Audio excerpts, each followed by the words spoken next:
interesting about this daycare here in Minnesota is it received $1.9 million in the fiscal year of 2025, and it has a capacity for upwards of 90 children. And what makes this daycare even more interesting is that while the Commissioner of Children of Minnesota was saying that the daycare was closed on a live stream, Quality Learning Center closed just over a week ago. How they don't have informants when you're talking about hundreds of millions of dollars worth of fraud, billions of dollars worth of fraud, and you don't have an informant that's exposing this? No, because they don't want to.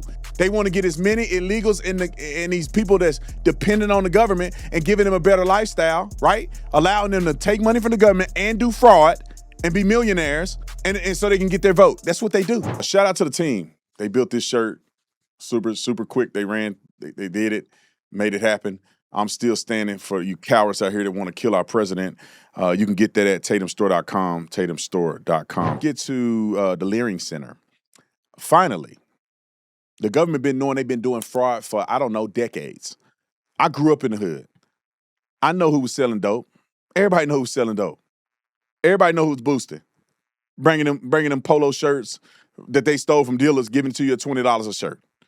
Fake Jordans, real Jordans, selling to you out the trunk of the car. Come to the house with Social Security numbers on there, credit card numbers on there, selling credit card numbers. Everybody knew it was happening. Everybody knew who was doing it. And you can't tell me the government don't know people doing it. All you got to do is ask somebody. You got informants. I was a cop. We know we got informants. How they don't have informants when you're talking about hundreds of millions of dollars worth of fraud, billions of dollars worth of fraud, and you don't have an informant that's exposing this? No, because they don't want to. They want to get as many illegals and these people that's dependent on the government and giving them a better lifestyle, right? Allowing them to take money from the government and do fraud and be millionaires, and so they can get their vote. That's what they do. Here is them finally doing some justice to the Leering Center. Roll a clip. Breaking just moments ago now, large-scale raids targeting federal fraud currently underway. Federal agents seen leaving the Quality Learning Center. And Brooke Taylor has more on that and what they're looking for. Brooke, good morning. Hi, Bill. Good morning. Yeah, we have had a photographer there at the daycare since this morning, capturing video of those federal agents just going in and out of the building, collecting evidence as part of the DOJ's fraud investigation in Minnesota. Take a look at this video here. Sources tell Fox that federal agents are raiding about 22 businesses across Minneapolis this morning, and sources say many of them are tied to Somali-owned operations. All of this comes after that viral YouTube video from Nick Shirley. It was back in December. In that video, he visited different child care centers, and you'll remember they were either closed or there were just no children inside, despite receiving state child care funding. Now, the location that you're looking at right now, it's the Quality Learning Center. This is the daycare. It went viral. It blew up on social media because of a sign outside with learning that was literally misspelled. The education secretary at the time claimed that the daycare received $1.9 million while, quote, masquerading as a daycare.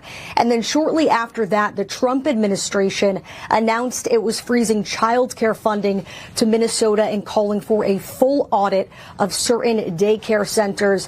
And just checking my emails now, it looks like we got a statement from DHS sharing, quote, Homeland Security investigations in cooperation with our law enforcement partners executed criminal search warrants in Minneapolis relating to the rampant fraud of U.S. taxpayers' dollars.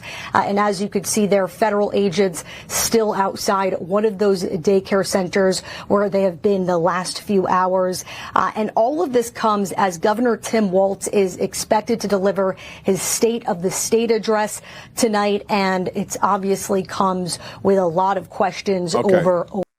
Let me say this. People may not like it, but it's kind of a little too late. Y'all done gave these fools a couple months to clean up their house and figure it out before they get raided. I mean, I don't understand. Like, it should have been raided before Nick Shirley showed up. But Nick Shirley went there months ago. And so now they know they're on the radar. And so now they can clean their books up. They can delete stuff. They can burn stuff. They can start applying for stuff and getting things lined up. And you come there and ain't nothing left. Y'all a month, 2, 3 months too late. That's why ain't nothing gonna really happen. Y'all got to raid them while they're in the middle of the operation, not 3 months after they got exposed and they shutting down stuff. I'm just throwing it out there. Here's another one of these Somalian idiots. Roll the clip. We're talking about Abdimajad Mohammed Nur. He's going to spend the next 10 years, though, in federal lockup after investigators say he took part in a $48 million COVID-19 pandemic scam. So this was part of a meal fraud scam, Trace. They spent hundreds of millions of dollars that were meant to feed hungry American kids on a lot of different things. They took stacks and stacks of cash like you're looking at here. They were blown on luxury cars. Let's buy an Audi. Let's buy a waterfront property out in Minnesota. And if you have time, let's go to a private villa out in the Maldives. That would be nice. Well, that's what they did, according to prosecutors. They showed these video clips, Trace, of the fraudsters popping bottles of champagne out in that luxury getaway. Police say the men were happy to be cashing in. They were texting each other, "You're going to be the richest 25-year-old, God willing." What is being called the largest fraud scam in history? It happened on Minnesota Governor Tim Walz watch. Today, the Democrat who ran for vice president launched a fraud prevention program. Critics say that's a little too late. The White House has slammed him for failing not just his state of Minnesota, but the country. He pushed back. You can't have one without the other. Any amount of fraud is too much. That's why over the last several years, we've made many systematic changes to state government to both detect fraud and hold those accountable after it happened. Year after year, we brought new ideas to the legislature to stay ahead of the evolving tactics, and they are evolving. Okay, so it doesn't stop there, though. Prosecutors. Very simple tactics. They act like this is rocket science. You apply for a federal loan, lie about it, and make a lot of money.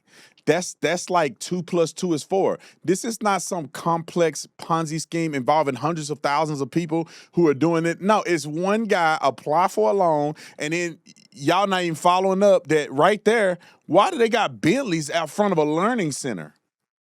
These are Somalian refugees. How all of a sudden they popping bottles and doing that should be on your radar. Wait a minute. This person went from a refugee to a multimillionaire.